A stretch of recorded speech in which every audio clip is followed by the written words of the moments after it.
Hello everyone. Today we are going to discuss religion and the nature of identity politics in India.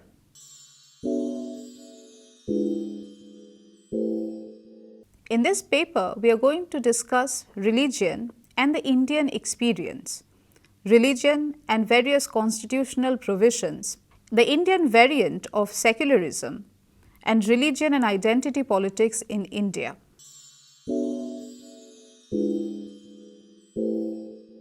Given the plural character of India's polity, the divisive nature of the country, owing to the partition along religious lines into two sovereign countries, India and Pakistan, the legacy of hostility between the two communities have all contributed to a condition where religion and religious notions have always made their presence felt in the domain of the secular. Therefore, religion and politics have remained inseparable. They have always been intertwined in a complex way. In the political evolution of modern India, religion has been one of the most pervasive elements. In India, religion has governed political cleavages, competition for power, and coalition building process since independence. According to Romila Thapar, the relationship between religion and politics had complex dimension in the past and cannot be explained away by a simple monocausal explanation that reduces everything to a minimalist religious motivation. Religion is a private matter as long as it remains within the thoughts of a person.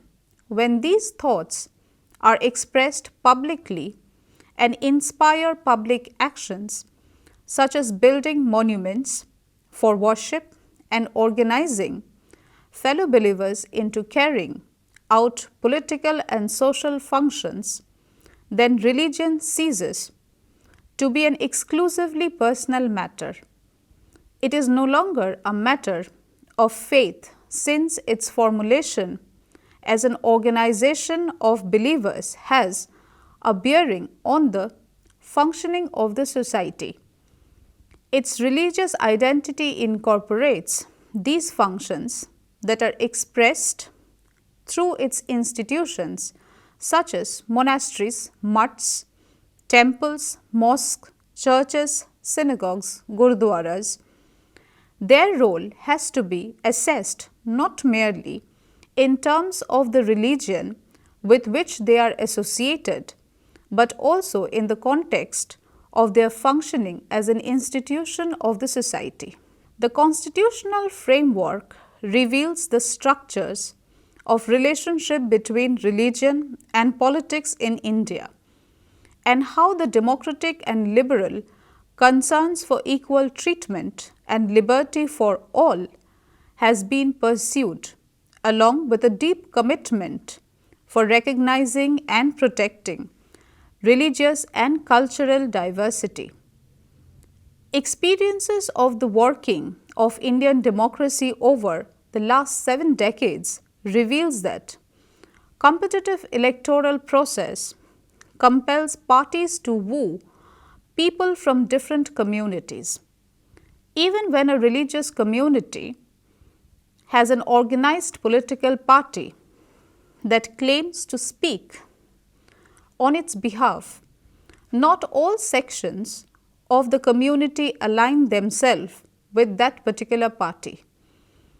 Other cleavages of identity, such as caste, divide religious communities as well.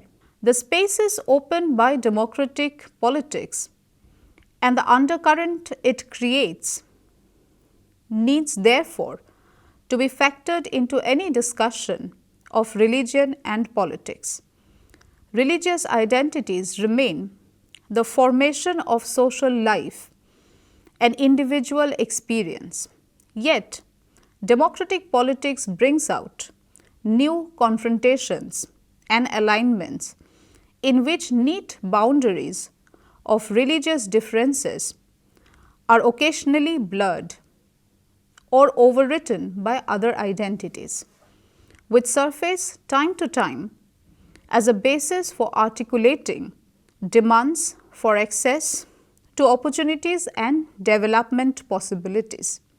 By attending to these group articulations, understanding of both the existing fractures within communities and the complex ways in which religion gains centrality or its sidestepped in the pursuit of other conditions for achievement of better standard of living needs to be understood. The Indian experience also reveals that religion has both moral and social dimensions, and that the two are not always compatible with each other or coincide. Religious groups are inherently heterogeneous in their ideological and spiritual moorings, as well as their social and political outlook. They are continually being constructed in response to both the external environment and the internal pressures.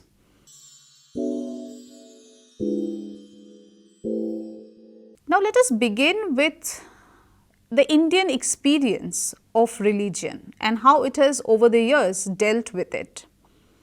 India is among the few countries that do not have a recognized official religion. Unlike many other nations in South Asia, India is a democratic and secular republic. Yet, while proclaiming itself to be a secular polity, religion has a presence in the country's public and political life. Religion, in other words, is not conceived as a private matter that can be eclipsed in the public arena. Religious groups and communities are recognized by the Constitution. Religious diversity is acknowledged and protected through a framework of enabling provisions. Secondly, the Indian experience shows that the moral and social dimension of religion do not always overlap. Religious groups are internally heterogeneous in their ideological and spiritual beliefs, and also their social and political attitudes. They are continuously being created in response to the pressures of the environment. Even more importantly, while religious identity may be important to individuals, other identities also structure individual lives and social interactions. In the case of India, caste is another important axis of identity. It is only when these two identities are placed alongside each other that the contemporary Indian reality can be understood. Practically, when considering questions of development in terms of social exclusion and relegation, India is in many respects quite distinct from other post-colonial countries. Unlike many of her neighbors in South Asia, with whom she shares not just her physical boundaries, but also history and culture. Independent India self-consciously pursued the ideals of liberal democracy. India's constitution endorsed not just the principles of formal and legal equality, universal adult franchise, and an elected represented form of government, but also the ideals of secularism. The term secularism was not initially used in the Constitution, but was added subsequently to the preamble by the 42nd Amendment Act. Nevertheless, the principle of secularism was embedded in the Constitution's design. Indeed, the Supreme Court declared secularism as an integral part of the Constitution's basic structure. In the Keshavananda versus the State of Kerala case in 1973. Therefore, the question that needs to be addressed is that how the Indian state has dealt with the implications of recognizing religion and religious diversity in a secular country, and what were its implications.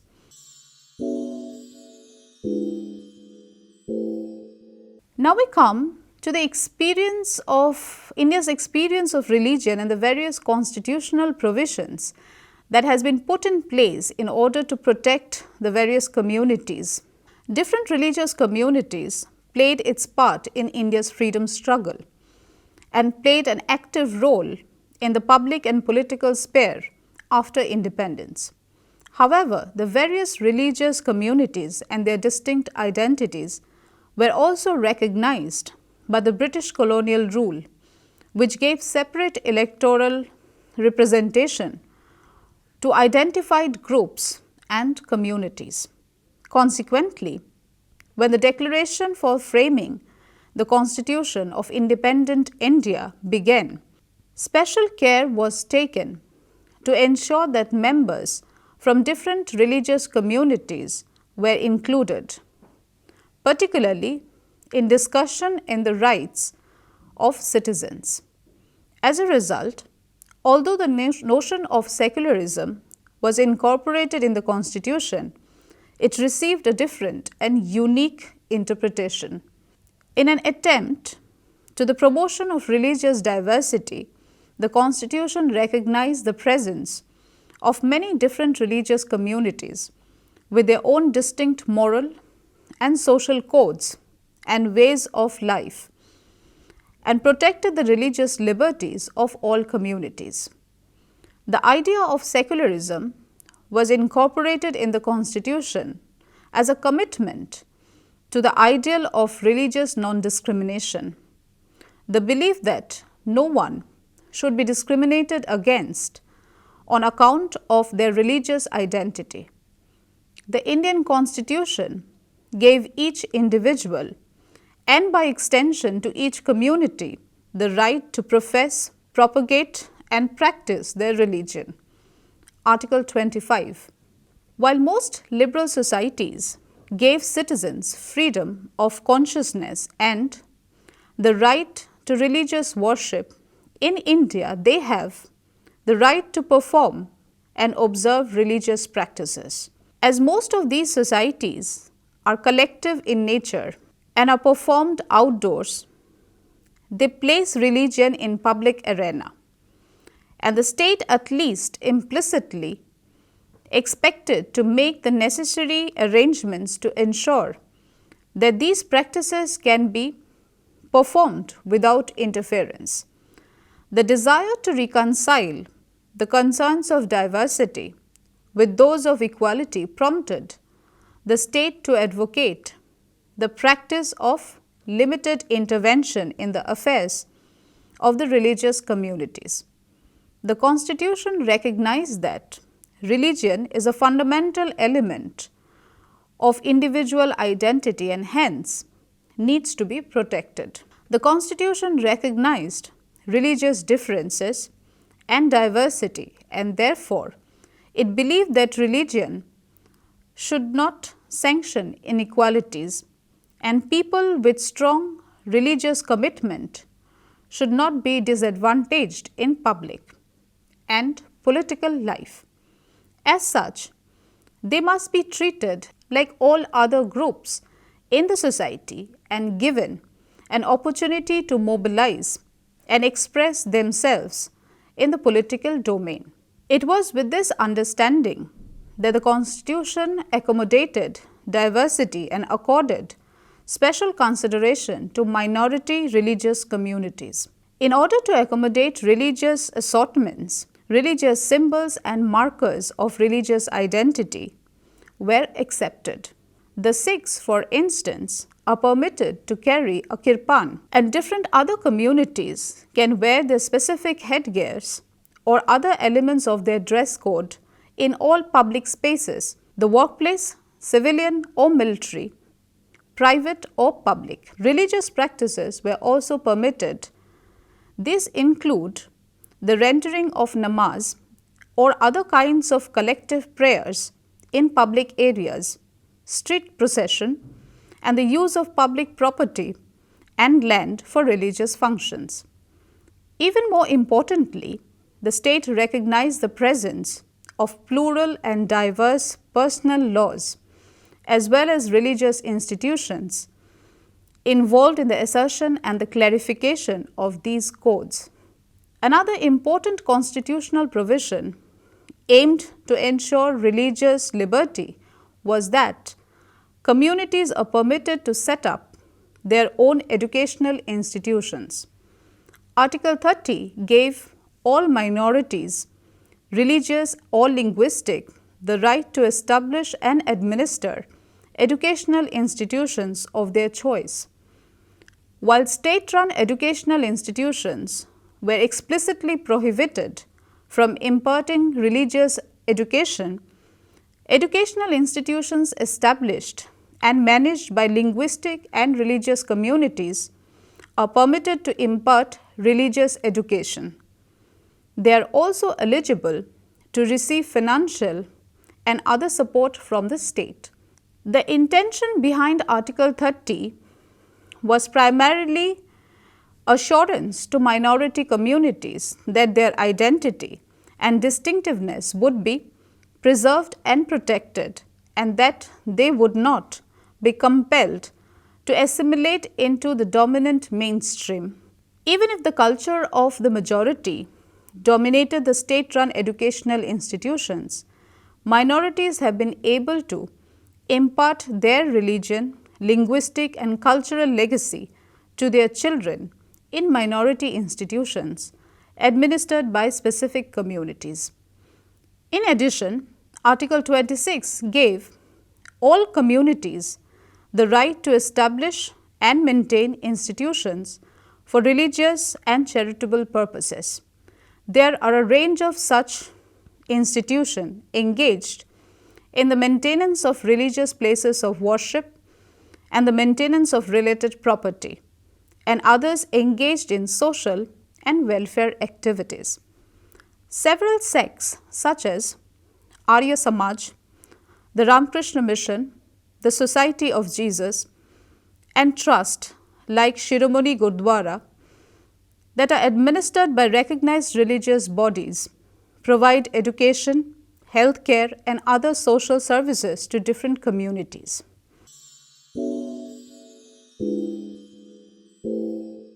Now we come to our understanding of the Indian variant of secularism. The Indian constitutional framework does not advocate complete separation of religion from politics, nor the banishment of religion in the private space of life. Although India has no official state religion, the understanding of secularism that is embodied in the Constitution implies an impartiality of the state and its dealings with citizens professing different faiths or religions. This has led several scholars to argue that the framework of secularism that has been imposed upon the social fabric of Indian society does not fit well because India is a deeply religious country.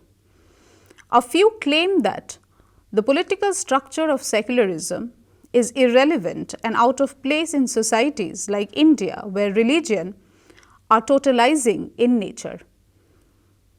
The primary attributes of secularism, that the state must have no religion of its own and must not support any one religion or religious community, remains and is adhered to in India.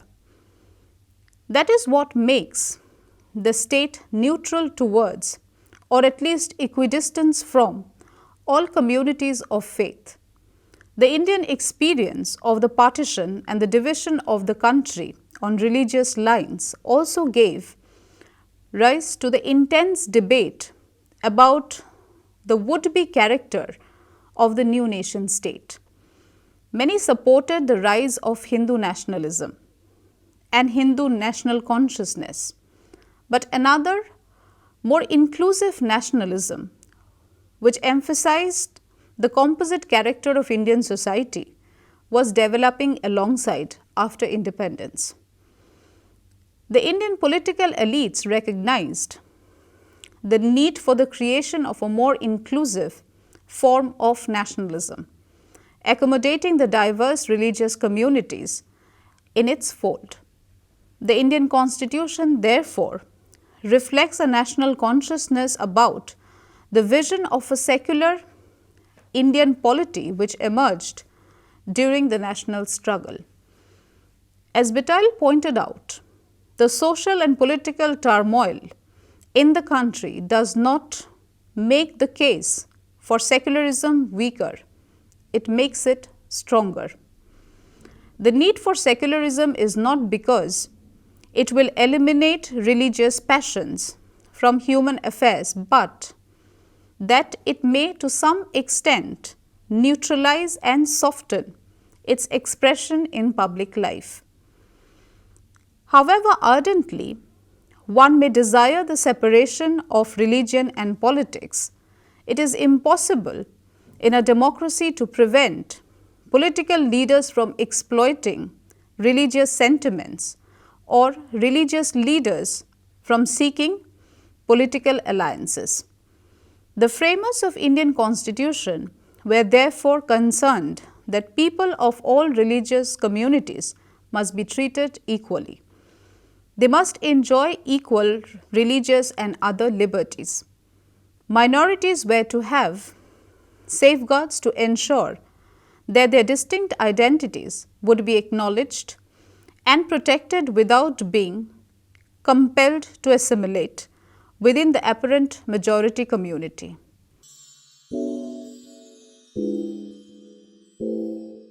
Now we come to a discussion of religion and identity politics in India. India is a multi-religious, multi-ethnic society. The Hindus constitute about 82% of the total population, Muslim approximately 13%, and all other religions form a small fraction of the whole. Therefore, religion has a pronounced presence in the social and political life of the state. While religion and its concerns of various religious communities are common in political discourse, it would be flawed to assume that all political parties are merely identity-based parties.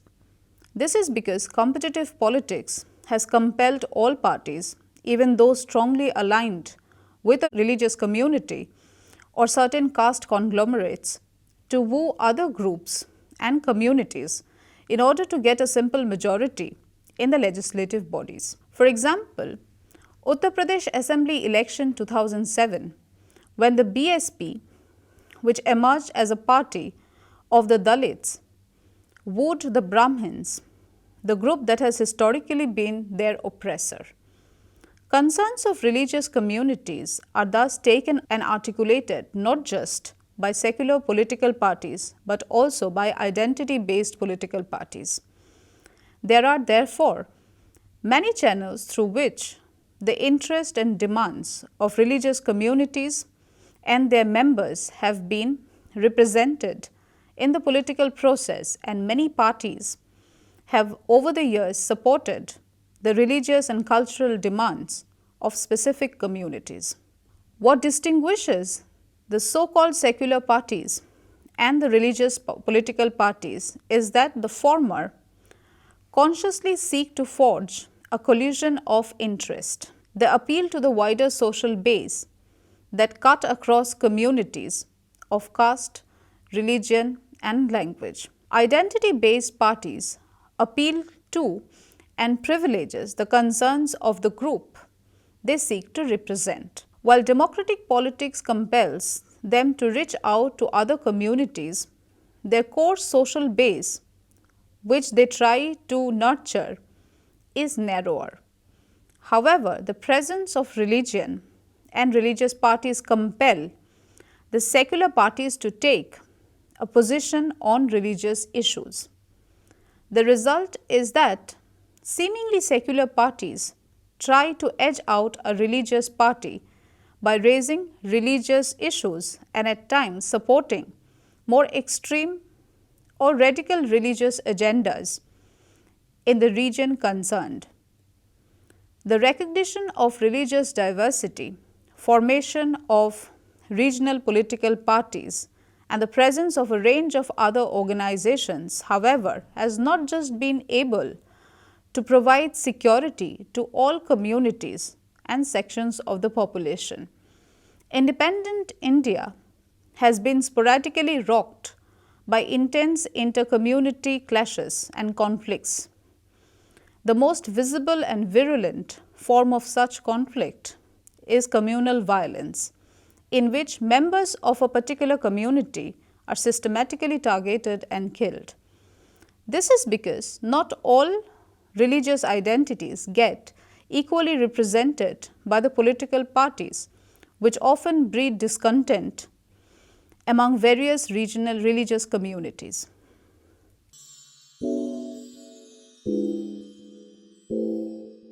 Therefore, in conclusion, it can be said that it is a paradox of Indian democracy that even after decades of independence and the pursuit of development concerns, religious identities continue to assert itself in the political sphere and has further re-entrenched ascribed social identities.